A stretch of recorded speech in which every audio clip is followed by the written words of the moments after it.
ನಮಸ್ಕಾರ ವೀಕ್ಷಕರೇ. ನೋಡಿ, ನಮ್ಮ ಚಾನಲ್ಗೆ ಹೊಸದಾಗಿ ನೋಡ್ತಾ ಇದ್ದರೆ ಲೈಕ್ ಮಾಡಿ, ಶೇರ್ ಮಾಡಿ, ಸಬ್ಸ್ಕ್ರೈಬ್ ಮಾಡಿ. ನೋಡಿ ವೀಕ್ಷಕರೇ, ಇದು ಭೂತಪ್ಪ ದೇವಸ್ಥಾನ ಅಂತ. ಇದು ಕಾಡು ಮಧ್ಯದಲ್ಲಿದೆ. ನೋಡಿ, ಸುತ್ತ ಕಾಡು.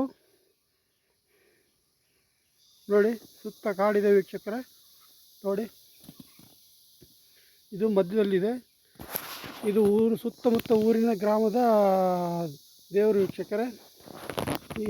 ಇದು ಏನು ಇದು ಇದು ದೇವರ ಮಹಿಮೆ ಏನಂತಂದರೆ, ಹೊಸ ಖಾರ ಹಾಕ್ತಾವಲ್ಲ ವೀಕ್ಷಕರೇ, ಅದು ಮೊದಲು ಹಾಲು ಬರುತ್ತಲ್ಲ, ಗೀಬು ಅಂತ ಹೇಳ್ತಾರಲ್ಲ, ಅದನ್ನು ಬಂದು ಇಲ್ಲಿ ಎಡೆ ಕೊಡಬೇಕು ವೀಕ್ಷಕರೇ. ಇಲ್ಲ ಅಂದರೆ ಹೊಸ ಹಾಲೇ ಕೊಡಲ್ಲ ವೀಕ್ಷಕರೇ.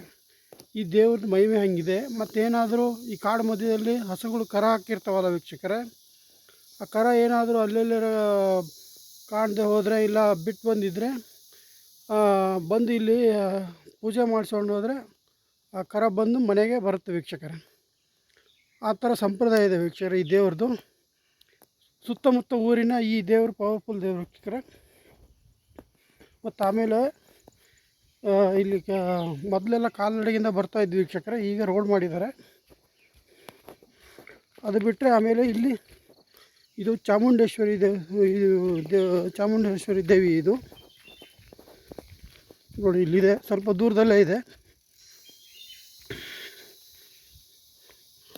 ನೋಡಿ ವೀಕ್ಷಕರೇ, ಇಲ್ಲಿದೆ.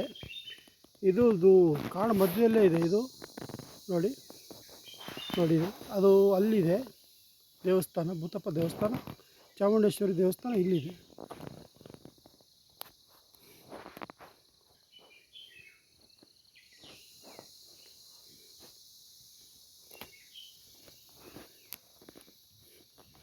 ನೋಡಿ ವೀಕ್ಷಕ, ಇಷ್ಟ ಆದರೆ ನಮ್ಮ ಪೇಜ್ ಲೈಕ್ ಮಾಡಿ, ಶೇರ್ ಮಾಡಿ, ಸಬ್ಸ್ಕ್ರೈಬ್ ಮಾಡಿ. Thank you.